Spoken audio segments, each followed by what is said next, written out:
Lalu kau siapa yang bilang? Alkitab gak bilang itu, aku gak bilang itu. Oh, aku tahu siapa yang bilang. Kamu.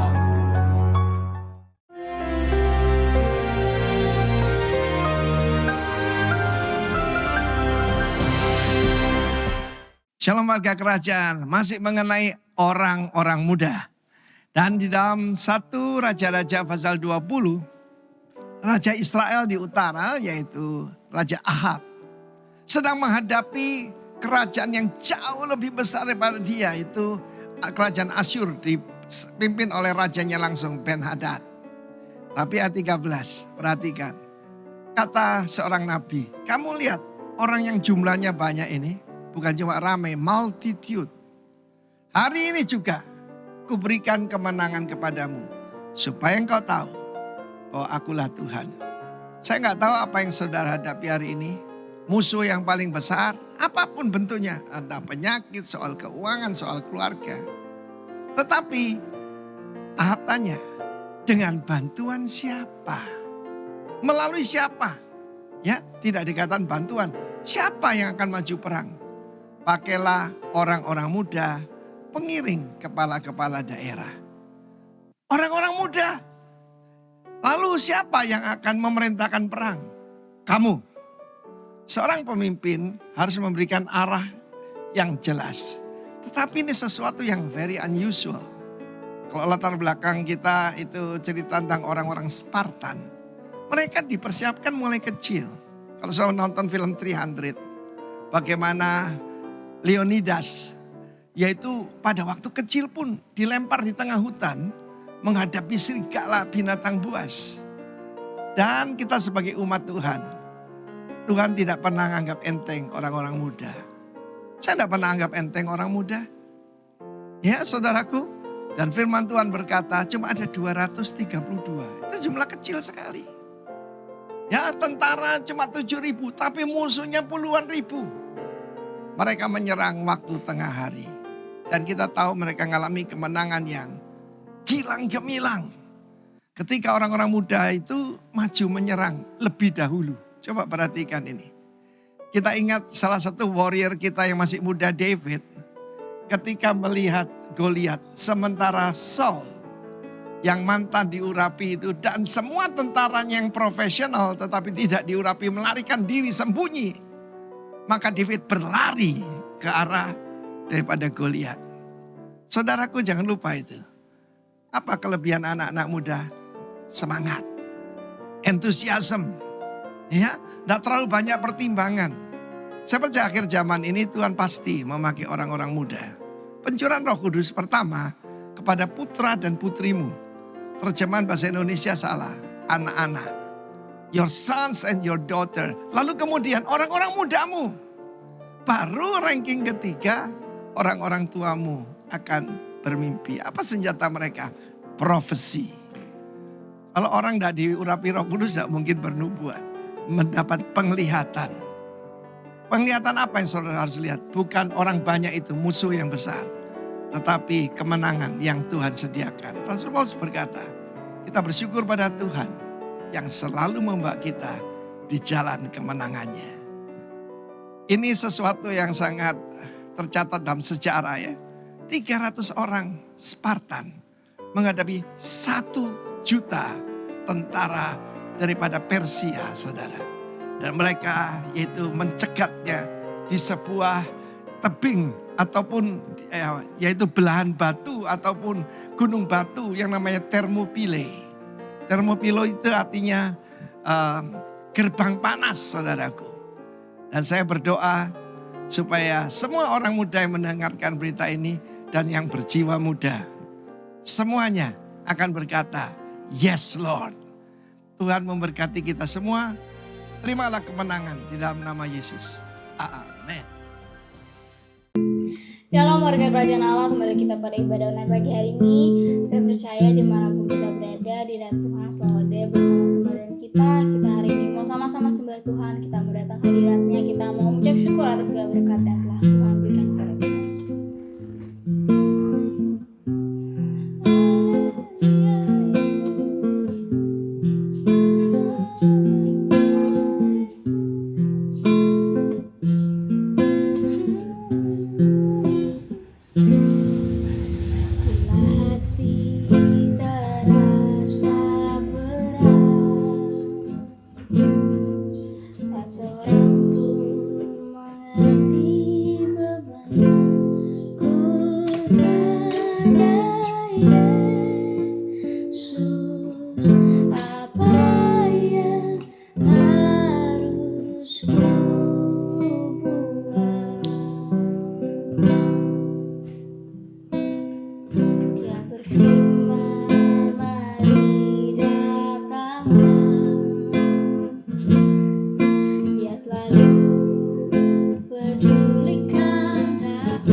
Shalom, Bapak Ibu yang dikasihi Tuhan. Puji Tuhan, hari ini kita sudah memasuki minggu yang kedua di bulan Juni dan kita diberikan tema develop. Dan ayat tuntunan kita pada bulan ini adalah dari Lukas 2 ayat yang ke-52 yang dikatakan bahwa dan Yesus makin bertambah besar dan bertambah hikmatnya dan besarnya dan makin dikasihi oleh Allah dan manusia. Bapak Ibu yang dikasihi Tuhan, kalau kita membaca Alkitab kita di Lukas pasal yang kedua, mulai ayat yang ke-42, di situ dikatakan ada, dikisahkan, dituliskan bahwa setiap tahun kedua orang tua Yesus datang ke Yerusalem untuk merayakan Paskah. Bapak yang kasih Tuhan, pada saat itu adalah Yesus pada umur yang ke-12 tahun. Mereka datang ke Yerusalem dan ketika waktunya mereka pulang, mereka berjalan rame-rame, mungkin bersama-sama dengan keluarga, dan ketika mereka sudah hampir dekat dengan rumah, mereka tidak mendapati Yesus ada bersama-sama dengan mereka. Dan mereka mencari-cari ke sanak saudara mereka. Mungkin mereka ngetuk-ngetuk pintu menanyakan apakah Yesus ikut pulang ke rumah atau mampir ke sini. Bapak yang kasih Tuhan, kedua orang tua Yesus mencari-cari. Bahkan Alkitab dituliskan bahwa sampai 3 hari mereka mencarinya. Saya nggak bisa membayangkan bahwa ketika saya mencari anak saya yang mungkin tidak pulang dalam waktu 30 menit saja, saya sudah kebingungan. Bagaimana ini mencari anaknya selama 3 hari? Betapa resahnya orang tua.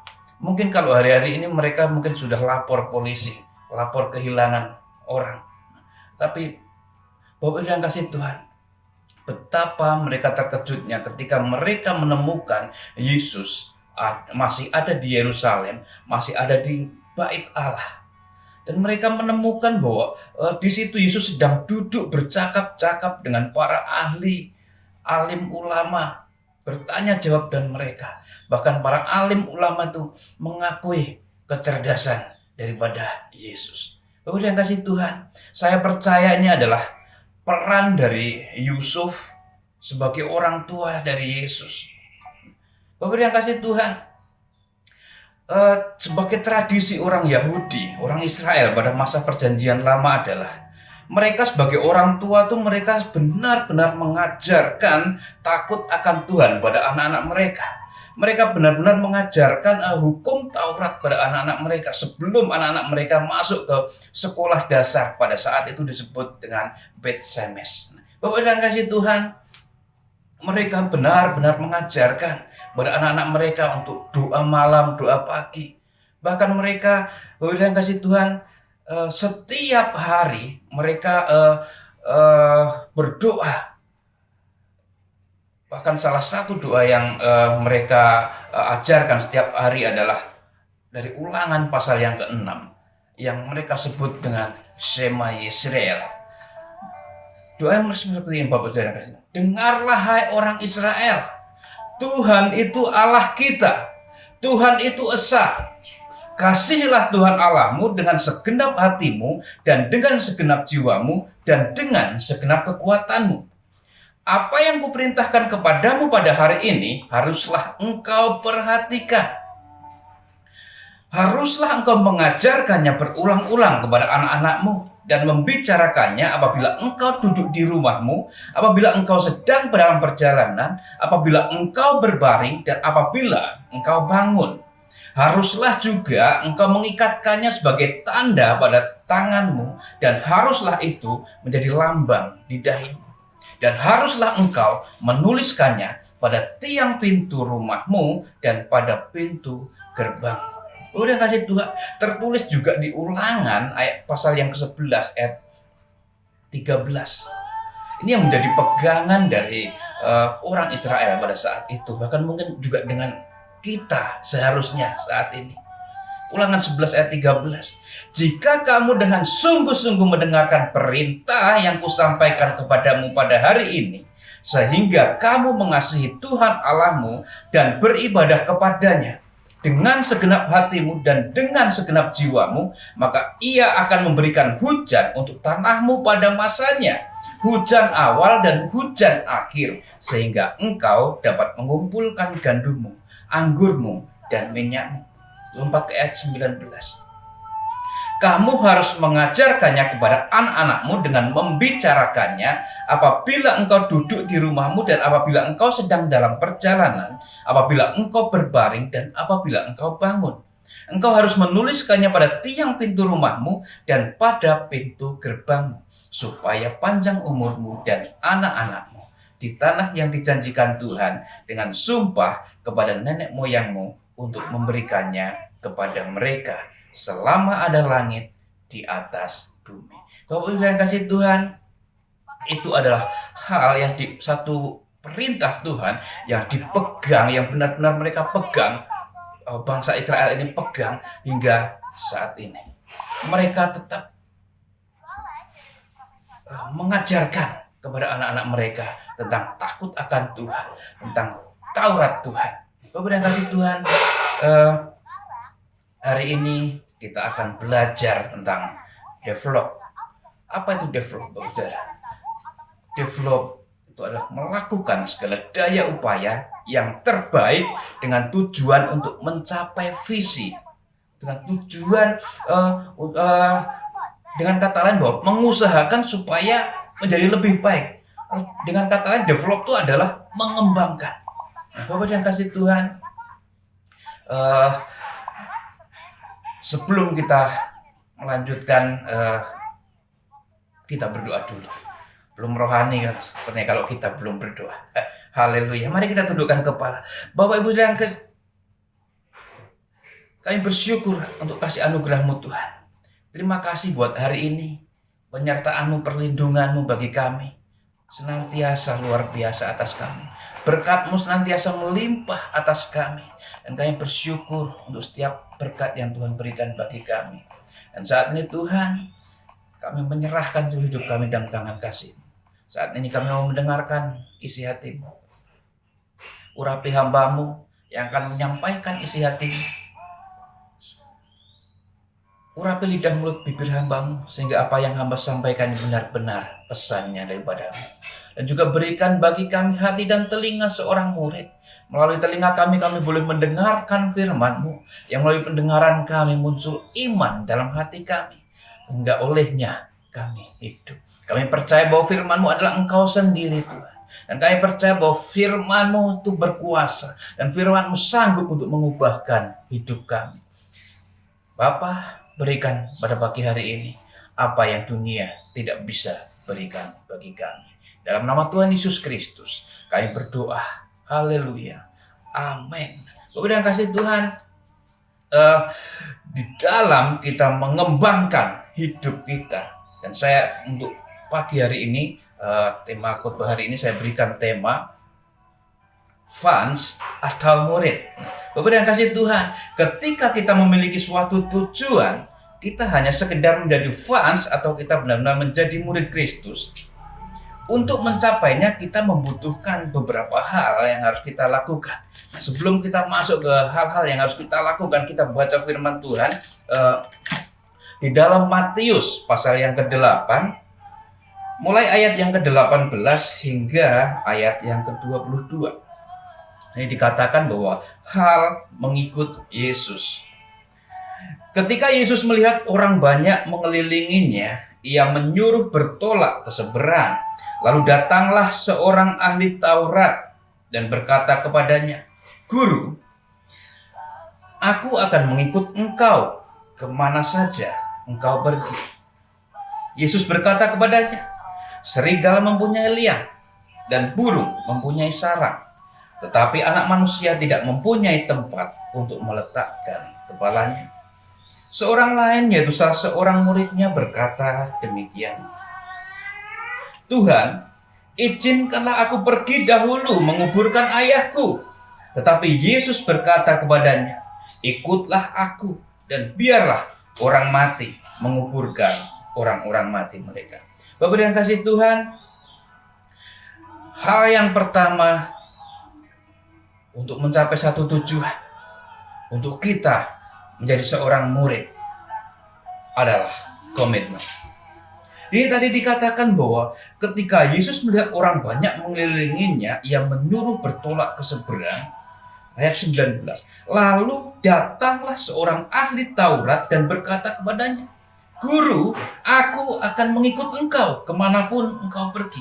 Bapak dan kasih Tuhan, banyak di antara kita mungkin yang ketika kita sedang menggebu-gebu, roh kita sedang menyala-nyala.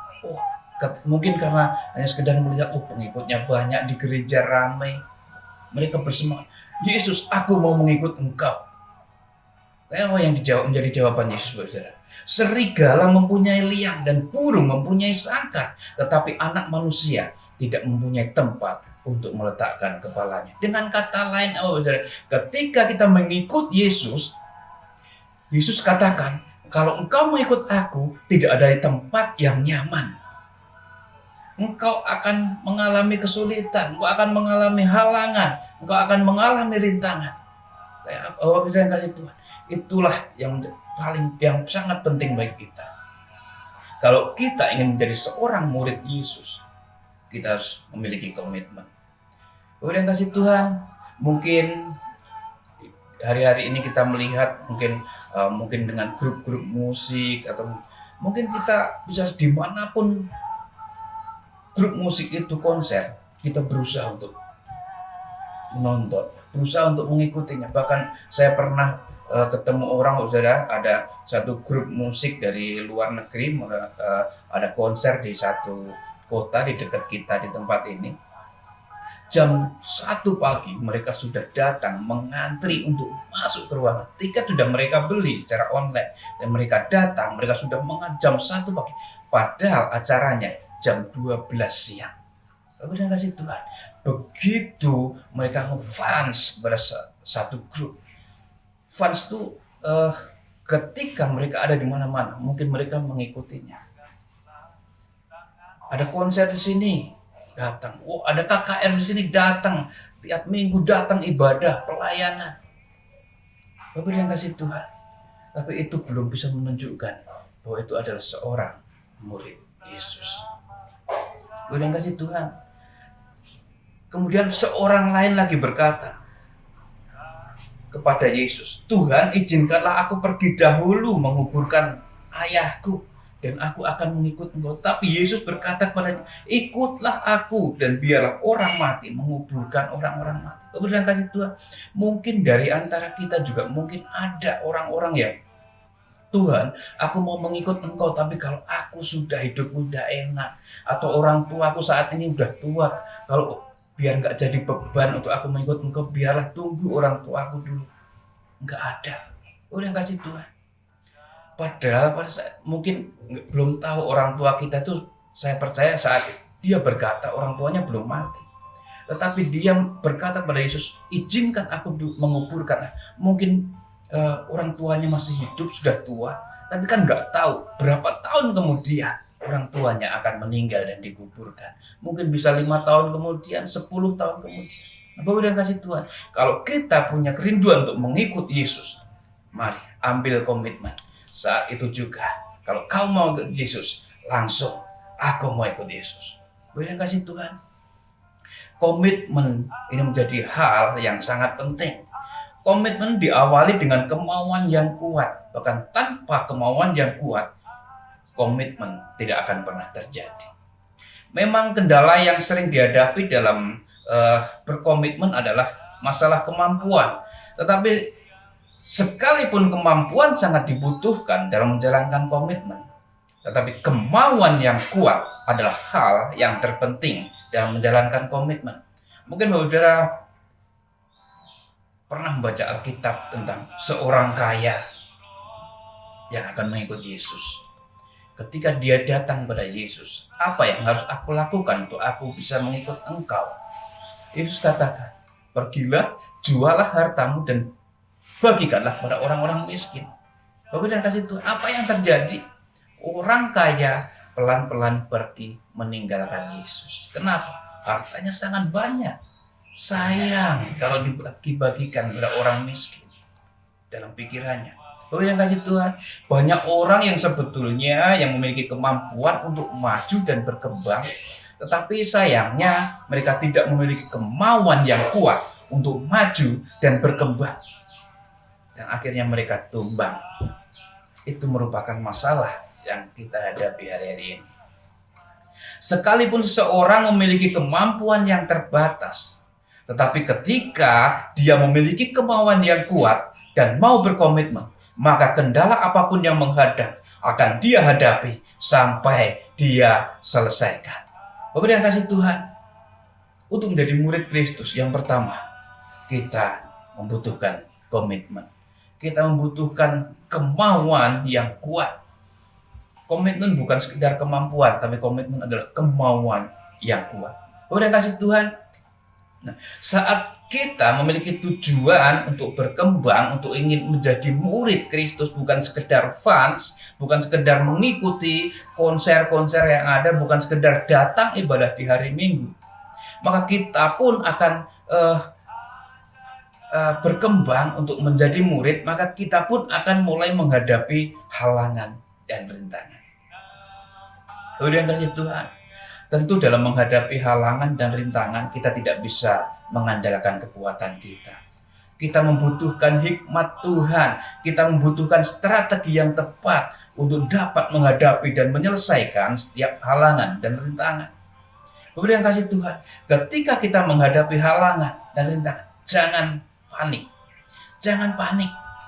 Menghadapi penghalang yang menghalangi pertumbuhan iman kita dan menghalangi perkembangan kita. Cari Tuhan dengan sungguh-sungguh. Mazmur 111 ayat 10 di situ dikatakan bahwa permulaan hikmat adalah takut akan Tuhan. Semua orang yang melakukannya berakal budi yang baik. Puji-pujian kepadanya tetap untuk selamanya. Bapak yang kasih Tuhan, ketika kita menghadapi penghalang, ketika kita menghadapi rintangan, menghadapi masalah yang ada di depan kita untuk kita bertumbuh, jangan putus asa. Cari Tuhan dengan sungguh-sungguh, maka kita akan mendapatkan hikmat Tuhan. Dengan hikmat Tuhan, kita dapat membuat dan mengatur strategi dalam mengembangkan tujuan kehidupan kita menjadi murid Kristus. Haleluya. Udah kasih Tuhan. Itu tadi yang pertama, untuk menjadi murid Kristus, kita harus memiliki komitmen. Kita harus memiliki kemauan yang kuat.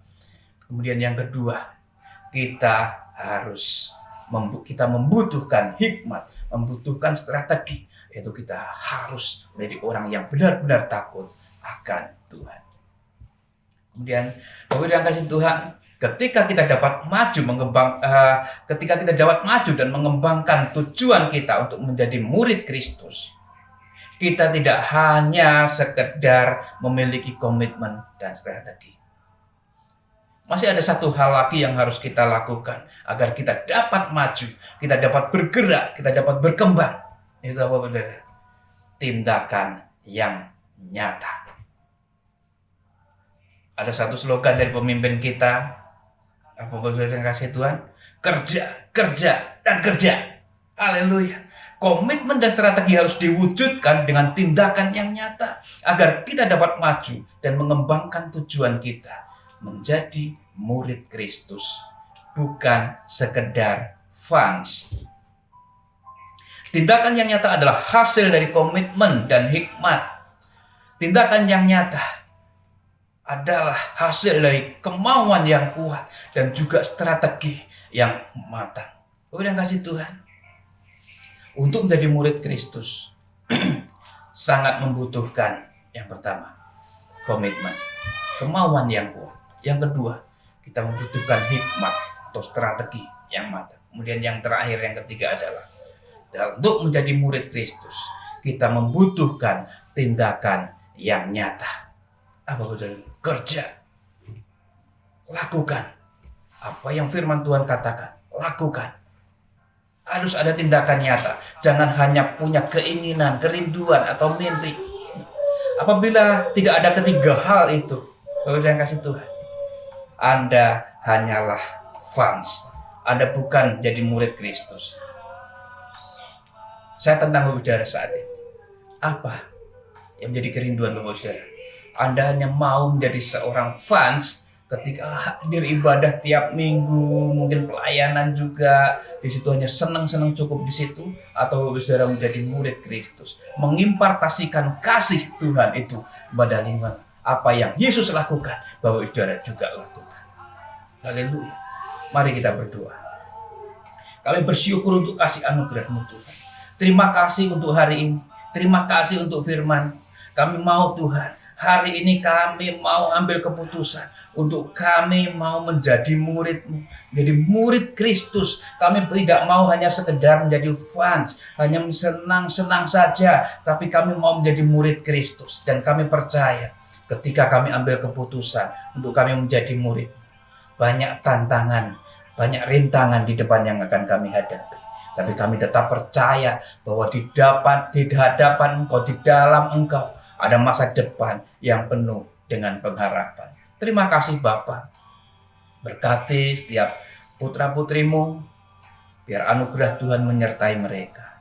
Apapun yang mereka kerjakan, apapun yang mereka usahakan, dengan takut akan Tuhan, kami percaya mereka akan mendapatkan yang terbaik daripada Tuhan. Terima kasih Bapa. Kami berdoa secara khusus untuk kerinduan kami juga Tuhan, untuk kerinduan gereja-Mu, untuk bisa mulai ibadah onsite lagi. Kami menyerahkan dalam tangan kasih-Mu. Kami rindu di bulan Juli nanti kami sudah bisa memulai ibadah secara onsite. Berkati setiap kami semua putra-putrimu, biar kami boleh mempersiapkan untuk memberikan yang terbaik untuk setiap anak-anak-Mu. Terima kasih Bapa, terima kasih. Kami serahkan hari ini sepenuhnya dalam tangan kasih-Mu. Kiranya anugerah Tuhan melimpah-limpah menyertai setiap kami semua. Di dalam nama Tuhan Yesus Kristus kami berdoa dan kami bersyukur. Haleluya. Amin. Yang kasih Tuhan, saya mengingatkan Bapak Saudara bahwa tolong doakan. Kita rindu di bulan Juli ini kita sudah bisa memulai ibadah onsite, dan saya percaya Bapak Saudara yang di rumah juga semuanya sudah rindu untuk mengikuti ibadah secara onsite. Doakan Bapak Saudara yang kasih Tuhan biar bulan Juli kita bisa memulainya, dan saya percaya kita semua siap untuk melayani pekerjaan Tuhan lebih baik lagi supaya kita benar-benar bisa menjadi seorang murid. Kita bukan sekedar fans yang selalu hadir gereja tiap minggu, pelayanan di gereja, tetapi kita bukan sekedar itu saja, tapi kita mau benar-benar menjadi murid yang mengimpartasikan kasih Kristus dalam setiap kehidupan kita, dimanapun kita. Tuhan Yesus memberkati. Puji Tuhan, haleluya, kita telah mendengar kebenaran firman Tuhan. Biarlah firman Tuhan boleh senantiasa merubah hidup kita, memperbaharui karakter kita menjadi semakin sempurna lagi. Saya teringat firman dalam 1 Timotius 6 ayat 18-19, saya bacakan. Peringatkanlah agar mereka itu berbuat baik, menjadi kaya dalam kebajikan, suka memberi dan membagi. Dan dengan demikian mengumpulkan suatu harta sebagai dasar yang baik bagi dirinya di waktu yang akan datang untuk mencapai hidup yang sebenarnya. Nah, salah satu karakter yang Tuhan harapkan dari anak-anak Tuhan adalah suka memberi. Waktu kita memberi, kita menyatakan kasih. Terlebih kita memberi kepada Tuhan. Setelah kita mendengar kebenaran firman Tuhan, setelah kita dikuatkan oleh Tuhan sendiri, maka biarlah karakter memberi itu ada kepada kita. Kita memberi yang terbaik, bukan untuk orang-orang lain, tapi untuk diri kita sendiri. Seperti yang tertulis di 1 Timotius tadi. Dengan demikian mengumpulkan suatu harta sebagai dasar yang baik bagi dirinya di waktu yang akan datang. Kita percaya memberi saat ini adalah untuk diri kita sendiri di waktu yang akan datang. Kita percaya waktu kita memberi dengan tulus, memberi kepada gereja, maka pihak gereja pun akan mengelola keuangan itu, yaitu mengelola keuangan Tuhan. Kita percaya bahwa kasih karunia Allah senantiasa ada pada kita. Mari siapkan hati kita untuk kita memberi yang terbaik, untuk kita menyatakan bahwa kita suka memberi. Dan biarlah hal ini menyukakan hati Tuhan. Kita berdoa untuk persembahan yang akan kita berikan ke rumah Tuhan. Mari kita berdoa. Bapa, di dalam nama Tuhan Yesus, sungguh baik Engkau Tuhan dalam kehidupan kami. Tidak kekurangan suatu yang baik, kami percaya orang-orang yang mengandalkan Engkau. Dan saat ini kami telah mendengar kebenaran firman-Mu, biarlah kami dimerdekakan oleh firman-Mu, biarlah karakter memberi itu ada dalam kehidupan kami, dan kami berdoa supaya juga pengelolaan ini, keuangan, persembahan dapat dikelola dengan baik, semua demi kemuliaan nama-Mu saja. Dan kami percaya Tuhan, segala sesuatu yang indah, segala sesuatu yang Kau janjikan, Engkau genapi dalam kehidupan kami, ketika kami memberi dengan tulus, memberi untuk kerajaan-Mu, untuk perbesar kerajaan-Mu, untuk pelayanan kepada jemaat. Dan kami percaya Tuhan, Engkau sudah menyediakan yang terbaik bagi kami. Hanya di dalam nama Tuhan Yesus, biarlah pemberian ini menjadi dupa yang harum bagi nama-Mu. Terima kasih Tuhan, dalam nama Yesus kami siap memberi. Haleluya, amin. Mari memberi, Tuhan memberkati kita semua. Shalom. Well, it's a feel-good song. It shouldn't take too long to learn the melody. So won't you sing with me? Yang, lihat dah, ada pengemis. Oh, Tadi mama nitip apa? nitip apa ya, lupa. Itu mah paling males doang. Apa-apaan malah ngemis-ngemis gitu. Lihat tuh, masih muda, lengkap, kaki tangan semuanya, ganteng. Iya ya, kasihan ya. Aduh, ayo kita berdoa buat pengemis itu. Tuhan, Tuhan Yesus, Tuhan, tolong. Jangan semuanya. Beri dia. Ya aku pengen Snapchat. Aku juga deh. Instagram Stories.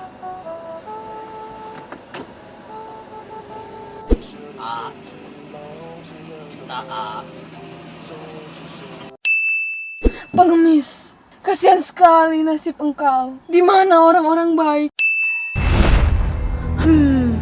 Kasihan sekali pengemis itu. Seandainya saja saya bisa membantu dia.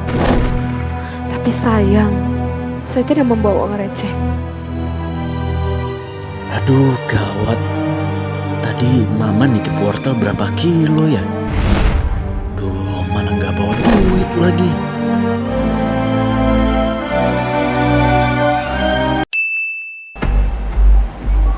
Saya mengerti.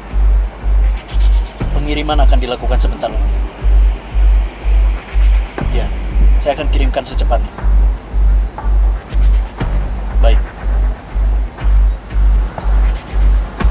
Ada apa sayang? Mama, nitip sayur. Shalom, warga kerajaan. Puji Tuhan, kita telah mengikuti ibadah online di pagi hari ini. Firman Tuhan disampaikan oleh Bapak Pendeta Agus Mulyono. Diberkati kita semua. Terima kasih buat Pak Agus. Semua kita pasti diberkati. Saudara, sebelum selesai, mari kita berdoa, terima berkat Tuhan. Selesai dari ibadah, sudah mengalami sebuah kelegaan yang luar biasa. Ayo kita berdoa sama-sama. Bapak, terima kasih buat pagi hari ini atas anugerah Tuhan, berkat Tuhan yang luar biasa, yang Tuhan berikan kepada kami di pagi ini. Bersyukur untuk hamba-Mu yang telah menyampaikan firman Tuhan, anugerah-Mu melimpah-limpah atas hidup kami. Memberkati kami biar kami semakin berkembang dalam hidup ini, mengembangkan sayap kami. Dan kami berdoa biar warga kerajaan-Mu diberkati di mana mereka berada. Terima kasih, bersyukur untuk ibadah pagi hari ini. Anugerah-Mu berlimpah-limpah atas kami pagi ini. Terima kasih demi nama Yesus. Terima kasih dalam Tuhan. Angkat kedua tangan-Mu, terimalah berkat Tuhan. Turunlah atas Bapak Ibu Saudara warga kerajaan Allah. Rahmat dan anugerah yang berlimpah, berkat yang datangnya dari Allah Bapa, dari Tuhan Yesus Kristus, bahkan persekutuan dengan kekuatan yang dikerjakan oleh Roh Kudus, turun atas kita semua mulai hari ini sampai selama-lamanya. Dalam nama Yesus yang percaya katakan, amin. Tuhan memberkati. Sampai ketemu lagi. God bless you. Be lifted higher and higher. Be lifted higher. Oh, Jesus, you be lifted higher and higher. Be lifted higher.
We cry, oh.